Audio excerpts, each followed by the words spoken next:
We're back to the Total Education Celebrity Show on the Total Education Network, TotalTutor.net for more information. You can email me and Haley at TotalTutor.org or follow me on Twitter, Total Tutor.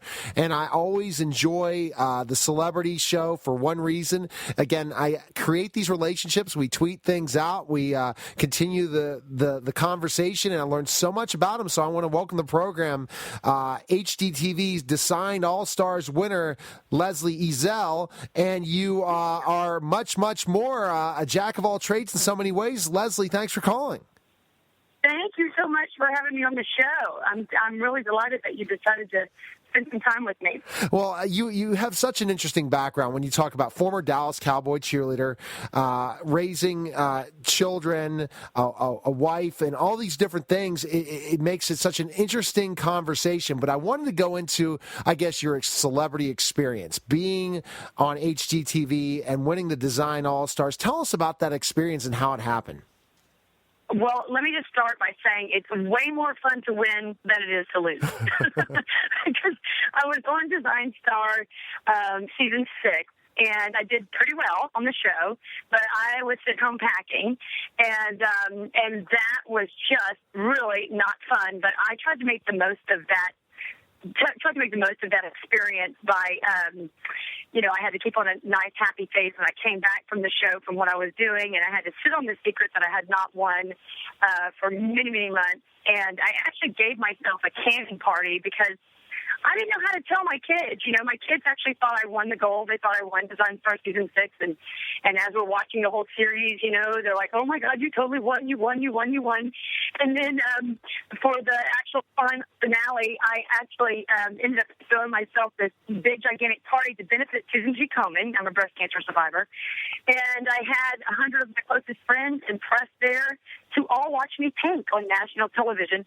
And my kids, bless their hearts, at the end of it, they're like, Mommy, did that really happen? Did you just really lose? I'm like, yes, I did. I lost. I didn't want to have everybody sitting at home crying over it. I wanted to try to make it a positive, event. So that's why I decided to do the fundraiser.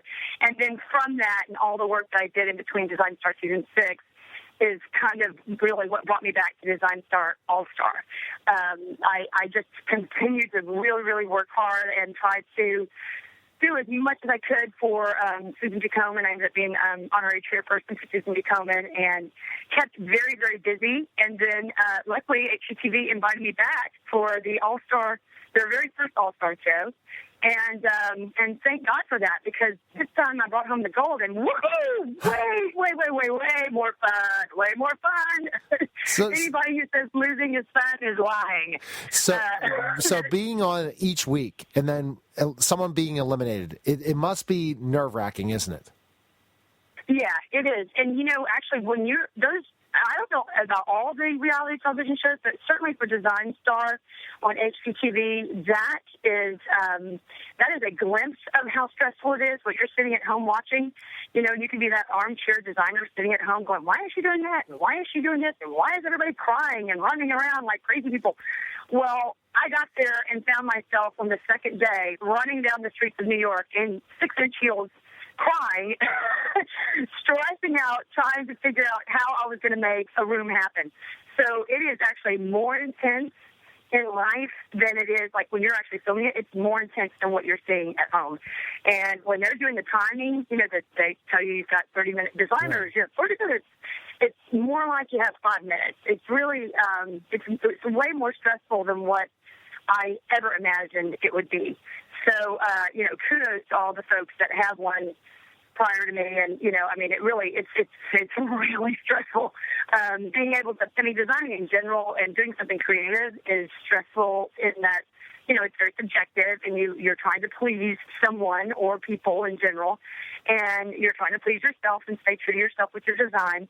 But at the same time, then you have that added layer of, oh my God, I have a paintbrush, some crayons, and I have to create magic in 30 minutes. It really becomes really intense when you have a camera. Literally, cameras up my nose holes, right there at my nostrils. Yeah. And so every little bit of sweat that's hanging, like within, and then I got a sweat ball hanging right at the end of my nose. They see it, on TV, national TV, as you're sweating it out trying to create magic. So it was intense. It was very intense. But honestly, like, as far as my career is concerned, absolutely the best thing that's happened to me thus far. So I'm very, very proud of it. So did you ever think you'd be on television? Did you ever think that was going to happen? Well, in your career? Well, actually, my background of being a Dallas Cowboys cheerleader, and I actually have a background in theater and, commercial training. So actually, yes. Yes, you did. Yeah, okay. Years, yeah, I've been doing this for quite a while. I have to tell you, I kind of fall in that category of thank God for reality television, because I'm one of those frustrated actors, that works for 10 years of their life. Yes. Trying to get a part. I talk to them every week, so I understand. You do, right? I mean, honestly, like, it's opened up a whole new world. Bethany Frankel, who she's my idol. I think she's just the cat's meow. I read one of her books, and same thing with her. She was an actress for many years, and then thank God for the other things that she was capable of doing. That's kind of what brought her whole career to fruition and brought her the fame that she has now. So I kind of follow that same category. I definitely always had art in my back pocket. I've been a painter since I was, in high school and trained for that. And my mother was an artist. My brother is a painter. And so that runs in our family. Designing has always been something I love. And so it's kind of the perfect storm for me, really, because I'm a big old hog, a camera hog. I have fun on TV. I love being in front of the camera. It's fun for me. And so when this opportunity came about, I'm like, this is perfect. This is exactly what I want to be when I grow up. I want to be on television with my own design show of sorts. So but in the reality world, compared to the acting world, come on now. We could talk about certain things in reality, like my new favorite show, even though I think it's completely fixed, Amish Mafia. But what is it called? Amish Mafia. You never watched Amish Mafia. You have to watch it, and then you'll have to tweet it out. Tweet it out, because I tweeted Manti Te'o saying, "What's more real, your girlfriend or Amish Mafia?" So it was.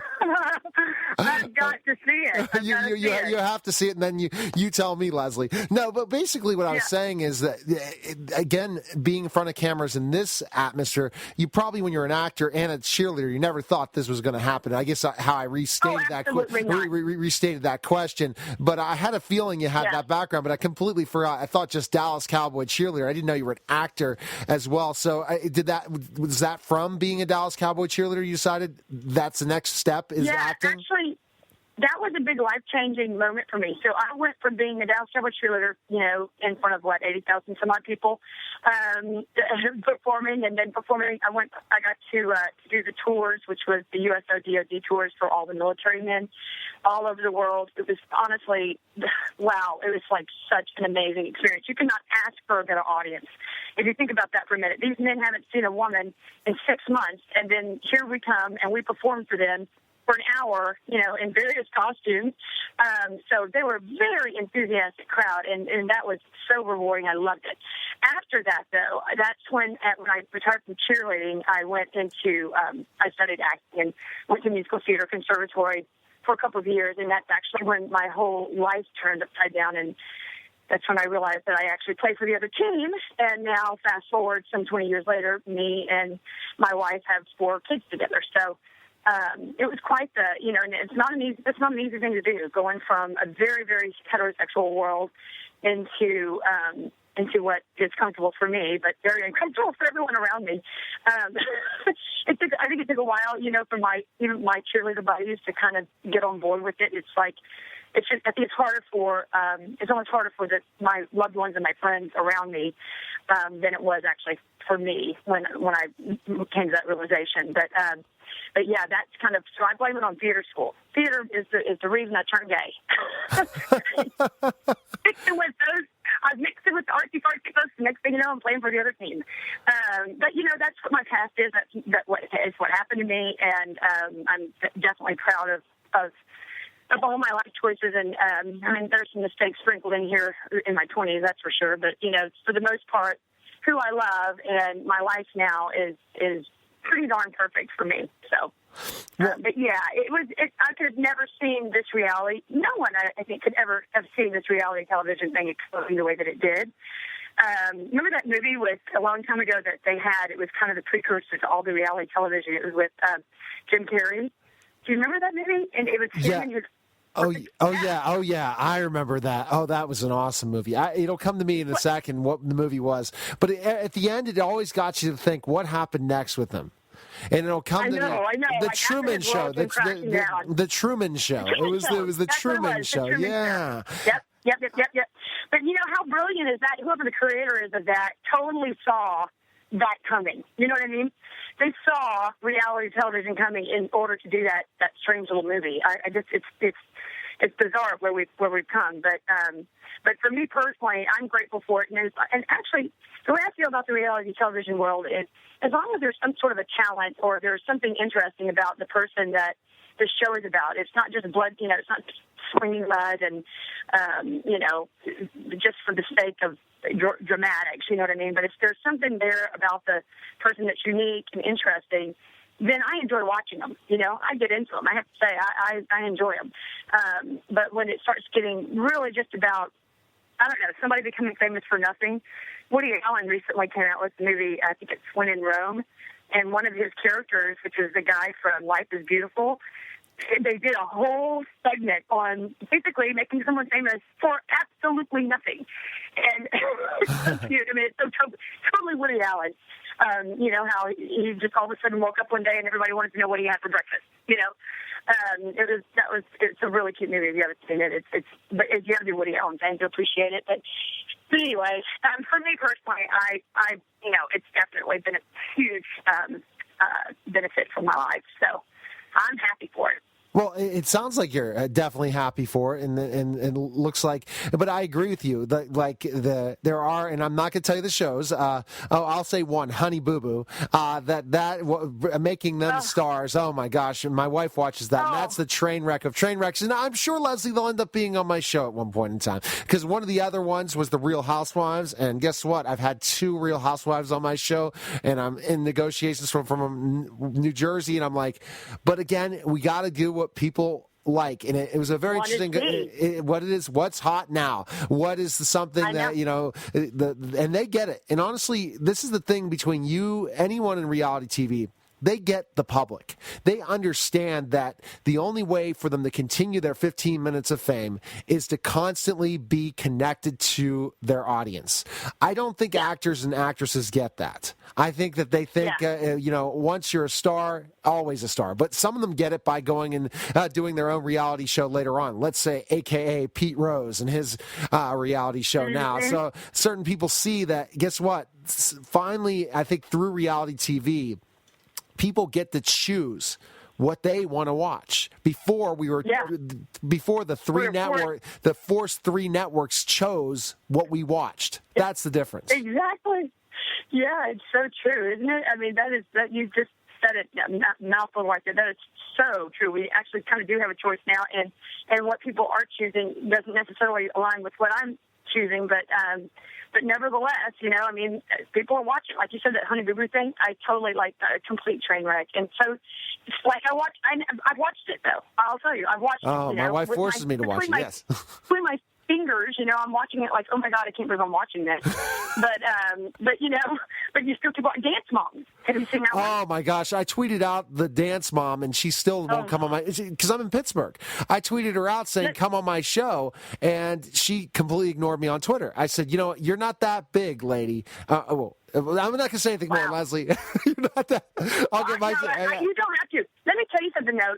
That show, so being a dancer, and the woman who I trained under, she was my mentor and sweetheart. The woman from Dance Moms absolutely terrifies me. And Abby Lee, yes. Oh my gosh, she's so Abby Lee, right? It doesn't have to be mean, and I'm dying to know if there is this other really nice warm side, because all that we see is the really nasty part. Oh my gosh, it's unbelievable. I'm constantly explaining to my kids, and my kids love it too. Okay, so we watch it. And I love the talent of the girls. Like that, there's a talent there, so I love that. But at the same time, I'm watching them being mentally abused by this person that is just... yes. it's so cool. Anyway, I constantly have talks with my kids. Like, that's not normal.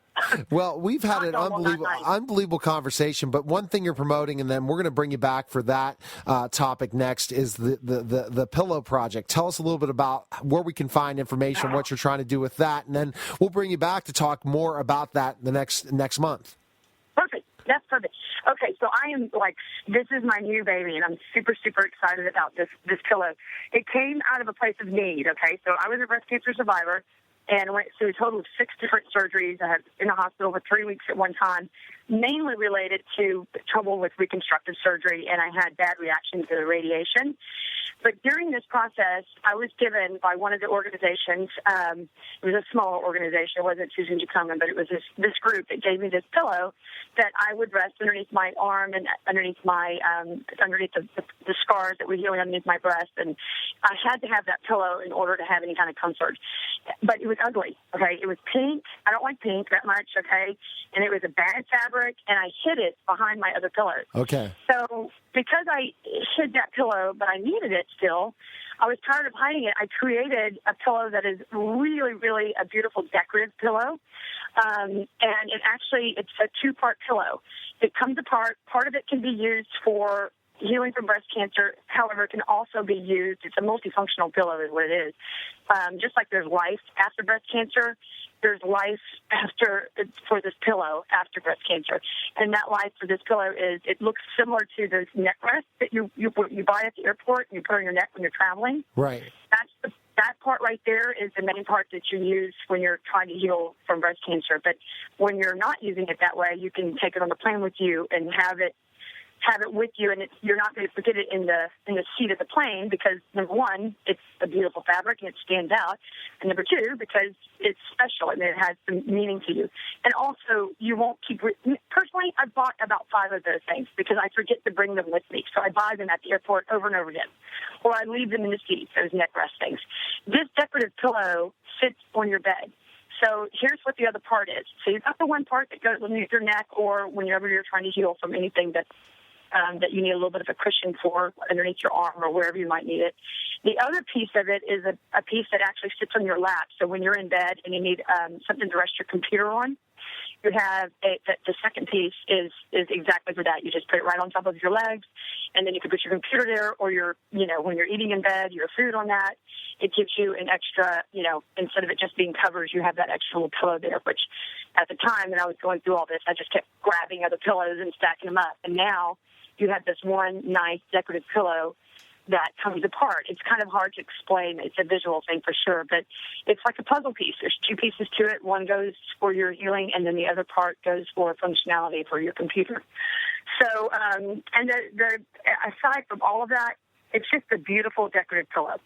So even at worst case, even if no one, needed it for anything else except that they like the way it looked, that's the part that I'm really proud of, and what separates it from all these other healing pillows is that this thing gets to stay out and be out there on your bed or on your sofa, and it's very, very attractive pillow. So that's what it's about. I'm in production right now. I'm going to come out with my first 5.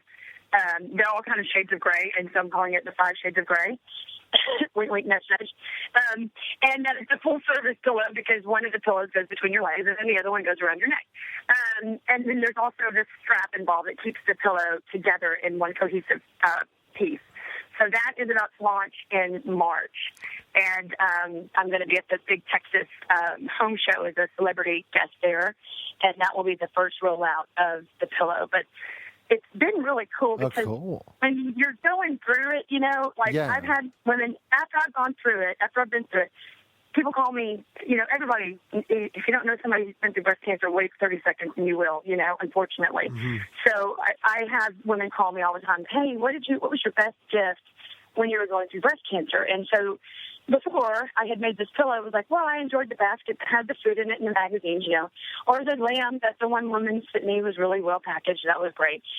Now I'm able to say, hey, you know what? This is something that I think that she might like. And so by word of mouth, I've just given them out to women who are actually going through it and have the sweetest sweetest letters back from these women who, also you should know that like in the decorative strap that keeps the pillows together, I have inspirational word art that keeps you Fantastic, hopefully. yes. It's motivating words about being a beautiful survivor.